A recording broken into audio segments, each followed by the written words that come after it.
Have you ever wondered why we yawn? Why does it happen to everyone, even when you're not tired?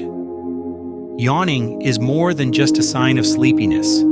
It's your brain and body working together to stay alert. When you yawn, your lungs fill with air, your brain gets a sudden boost of oxygen, and your body temperature slightly cools down. Yes, yawn to cool your brain. It's true.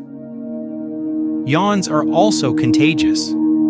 If someone nearby yawns, chances are you'll yawn too. Scientists think this happens to sync group behavior and even show empathy. Babies, animals, humans, all yawn. It's part of nature's way to keep the mind alert. Interestingly, even reading about yawning or watching a video like this can trigger a yawn. But why do we sometimes yawn when we're bored? It's your brain saying, I need stimulation. Yawning stretches your jaw and muscles, helps wake up the nervous system, and gets your blood moving. So next time you yawn, remember, it's not just tiredness. It's your brain cooling down, your body stretching, and your mind staying sharp.